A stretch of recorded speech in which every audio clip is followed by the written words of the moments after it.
Bentley. They get it, ride the wind. I know it. Different things them happening, schemes and packaging. In a one night for shows, I'm juggling. Flow like the ocean, my boat, I'm paddling. Sharashi no fella, that's my bro, my family. Frozen dreams. When it comes to money, I can concentrate. Because tell you straight, you are not my mate. If you become a shame, I be head of state. But my people then go say hello. Yes, guys, you saying, yeah, this is just like a video that I wanted to make. Just like something I wanted to say for like quite a while. But I don't know, this whole back, like, I'm thinking, because sometimes you say something online and you've got thousands of people taking advantage of what you're saying or repeating it back to you, and it can get a bit monotonous, yeah? So I like kind of apprehensive to say certain things sometimes, man. But I just want to say, like, what has kept me, an element of what has kept me strong, especially through like a lot of isolation through the COVID period, right, that intensified a certain man's isolation, right?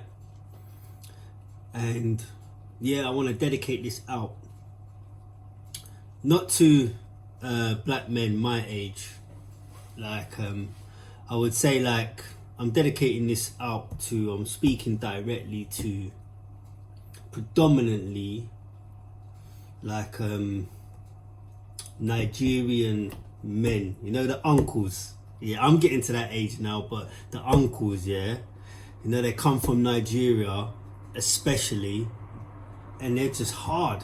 Like, there's nothing better to me than seeing an African man go to work, especially when he's got the proper thick Nigerian accent. There's nothing better, there's no finer sight. Whether he's a security guard, washing my car, whatever, there's nothing better than that. Because, do you know what I mean? They are hard-working, tough, motivational men to me. And like, some days, yeah, I've been weak, like feeling like, oh, you know what, let me stay at home today. But I can just see, like, when they're around me or they see me out working, like, they love that. I don't know what it is. Yeah, what they like to see that. Yeah. And they've motivated me. When they see me out working and it's like whatever time, or they see I'm on my own, they're like, I can see them gritting their teeth. And the reason why I played that lyric here just now, yeah, from that song, yeah, is because, you know, like when he says like, rah, rah, rah, it's all about money, you're not my mate, rare, rare, rare. Like, when a Nigerian's, you're joking and that, you're dancing in a rave, you're thinking it's all cool, the lyrics and that, but when a Nigerian tells you, you are not my mate, let me make you straight, yeah, right, I'm about my money, blah, blah, blah, commissioner, head of state, whatever, all that kind of business, yeah, that's a serious man talking. They're serious about achieving, doing well. You know, like Nigerians, like, they get like a bad rap for like, you know, they like try to put negativity on you and say like, oh, you know, they're scammers, this and this, 419. Yeah, there is a side to corruption, scams or whatever all over the world. You know, in this country, they like to call it brown envelopes, yeah, or whatever, cheeky brown envelopes, but there's corruption and everything everywhere. But to me, when it comes to looking up to black men, motivation, work, determination, fortitude, all of that, I've always looked up to Nigerian men, Nigerian uncles. Like, they are just hungry, like, to me.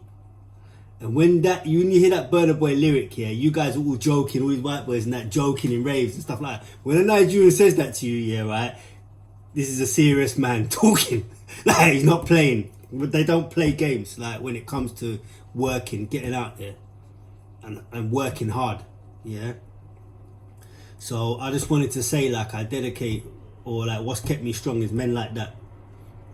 No finer sight in the time of day, don't matter what you're doing. Like, when I see them man out there working hard, yeah, like, they just motivate me so much, you know. Like, come on, you can do it, yeah. And yeah, I just wanted to say, like, you know, I remember I was sat in a car with a Nigerian person one time, yeah, right, and they wasn't making any money, like, kind of not doing well in life or whatever, yeah, right, guy, yeah. And me, I got these speeches, like I don't really speak how I really want to online. I speak a little bit. I don't know, just different. Like I'm just not comfortable to really open up yet. But like I was there speeching him about how, like, listen, bruv, stay in the game. Like, you are okay. You're gonna do well. You got everything about you. You're a very talented guy. You're gonna do everything in this world, whatever. Just fully motivational to him. And I'm saying, look, don't worry if it's not there yet. And he goes to me, listen, Mark, I gotta make money. I gotta do well. I'm a Nigerian, man.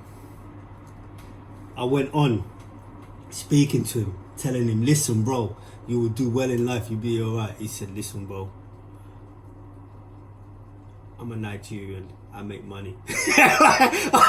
I continued for about an hour. Listen, bro, man, you're gonna do what? And he got out of the car, and he still said, I'm a Nigerian, bro. I'm gonna make that dough. I don't care. right? Or whatever, yeah? And he got out of the car. Long and short of it, I heard he's doing very well for himself. I think he's like a millionaire now and whatever. Yeah, right? You know, I think I see him a couple of years ago down Chelsea driving a nice car, yeah? So, like, yeah, like, you know, he just, like, epitomized what I was talking about. Like, he couldn't be talked down. Like, he couldn't be told to be average, to be anything. Like, he just said, listen, I'm hungry. And I've always seen that. Like, I've always looked up to that man. Like, people put a negative spin on it, but, like, they are determined as hell. Like, and there's nobody stopping an African Nigerian man from going to work and doing his thing and getting his money back for his family. Like, do you know what I mean? And those men there, me thinking that, they motivated me on days like that I didn't feel like going to work. They motivated me no end. Because I know, like, that they're hungry. Like, there's nobody, no matter what they've done, no matter who they're hurting, then you're not stopping certain men from going to work. You like to say, like, black people are laziness. Not them Nigerian uncles, they're like, they're gold. Like, I've always looked up to them. So yeah, like, those guys there, like, they really motivated me, you know.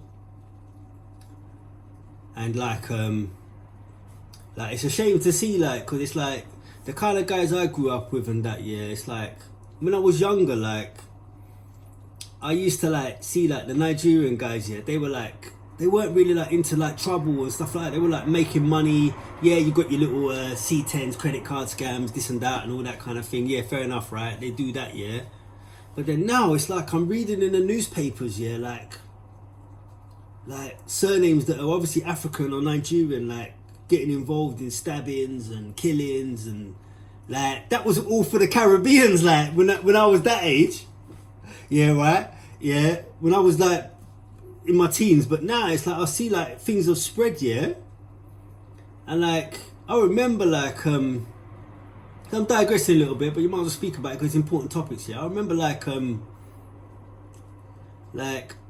was speaking to a Nigerian uncle, yeah, and, like, this man had degrees, everything. Like, he might have an accent, might be working in a medial sort of workman-like job or like a construction work or something like that, but he's more educated than everyone around him, yeah, right? And he told me, like, he's got a son, like, he's doing this, doing that, can't control him.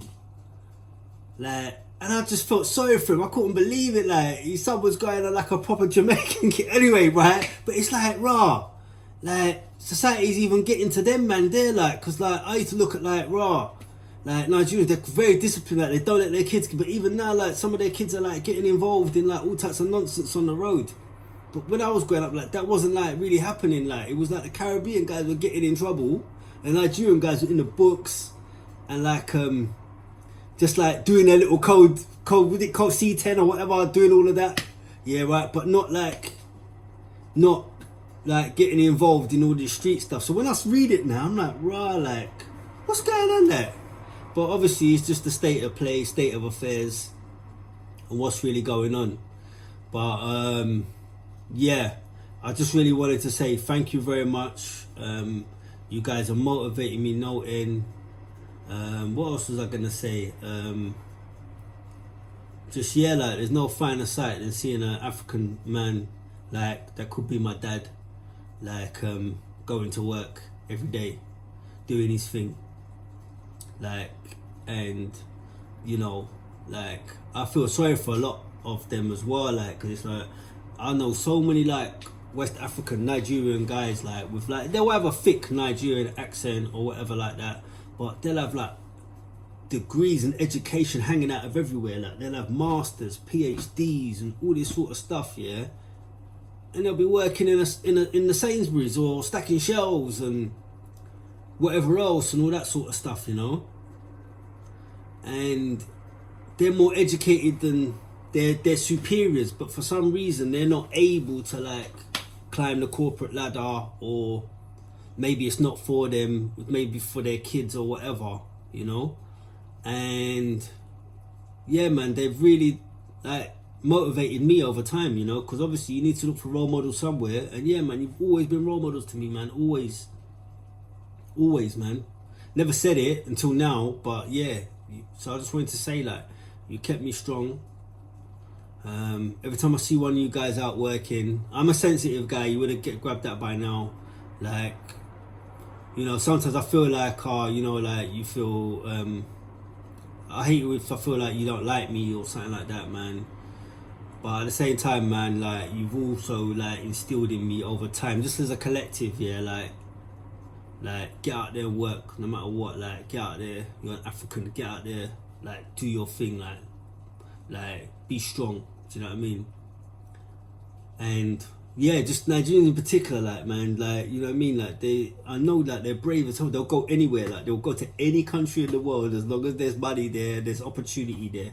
Like, that there just shows you like what heart they've got. They'll go anywhere, Canada, Alaska, anywhere, like wherever, like Dubai, Japan, anywhere. You'll find one Nigerian that's there churning and working hard to bring back the bacon or bring back the money for his people, you know.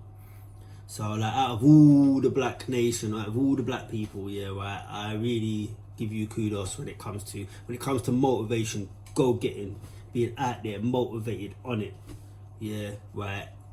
I look up to you guys, or I look to you guys for motivation. But yeah, this is just a video that I just wanted to say. I wanted to get out there. And yeah, I hope it's received well. And yeah, nothing much else to say, man. But it's a long time coming, because I've been wanting to say it for a while.